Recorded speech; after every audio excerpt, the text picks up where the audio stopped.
In this video, we're going to be looking at two different examples that use the first derivative test. Remember that the first derivative test is going to tell me where my function f of x is increasing or decreasing based on the critical values we find by looking at where our first derivative is equal to 0. So when we want to use the first derivative test, the first thing we need to find is the first derivative. We're going to set the first derivative equal to 0 to find the x-intercepts. That will give me my critical values. And then I'm going to use a sign diagram, which is just a number line with those critical values marked, and look at the intervals between the critical values to determine if we have an increasing or decreasing interval. If we find that we have a sign change, so meaning we go from increasing to decreasing, or vice versa, that will let me know that I have an extreme point at that critical value. So in this first example, we're going to find all the extreme points for f of x equals negative x cubed minus 3x squared minus 1. So again, the first thing we need to do is find the first derivative, which is negative 3x squared minus 6x. We're going to set that first derivative equal to 0. That will give me the x-intercept, which is then my critical points.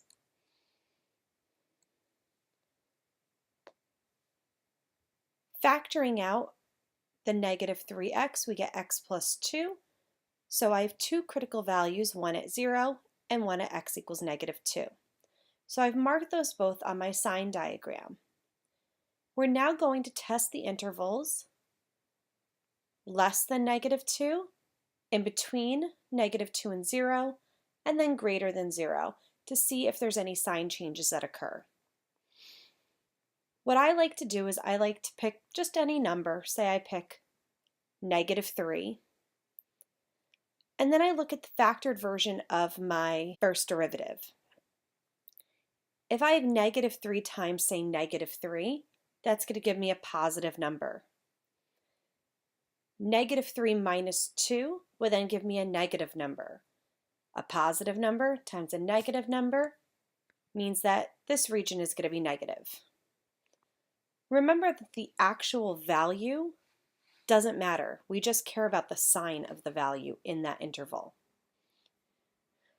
So let's pick x equals negative 1. Negative 3 times negative 1 would give me a positive number.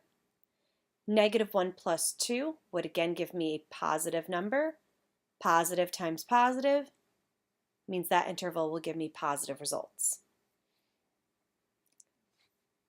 The last interval, again, pick any number, positive 1. Negative 3 times a positive 1 would give me a negative number. 1 plus 2 would give me a positive number. Negative times positive gives me a negative region here. So that means because I have a sign change at negative 2, and then I have another sign change at 0, we have two extreme values. Because I go from decreasing to increasing, negative 2 is going to be a minimum value. Over here, because I go from increasing then to decreasing, 0 is going to be a maximum. So I have an absolute min at x equals negative 2 and an absolute max at x equals 0. In this next example, we want to find for what intervals does this function increase. So again, the very first step is to find the first derivative. So f prime of x is 4 over x plus 5 squared. We're going to set it equal to 0. This is just a proportion, so I could solve it by cross multiplying. Well, when I cross multiply, I end up with 4 equals 0. So that means that there's no x-intercepts here because that's impossible. Since this is a rational function, we can now check for where f of x is undefined. Because remember that our critical values occur when f prime of x equals 0 or f prime of x is undefined. So here we have x plus 5 squared equals 0, solving that quadratic equation, we get x is equal to -5. So that's going to be my critical value. There's actually an asymptote here.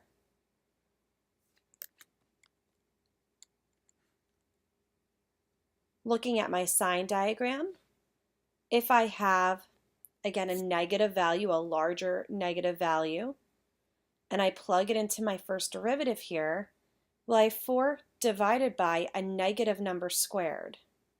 Well, regardless if my number is negative or positive, squaring it's going to make it positive. If I pick another number that's greater than -5, so I could pick something easy like 0, 4 over 5 squared, well, again, we have 4 over a positive number. That gives me another positive interval. So that means -5, although it's a critical value, it's not an extreme point because I don't have any sign change. So that means that my function here is always increasing. However, I do have an asymptote at x equals -5. So the intervals for which this function increase is from -∞ to -5, and then again from -5 to infinity.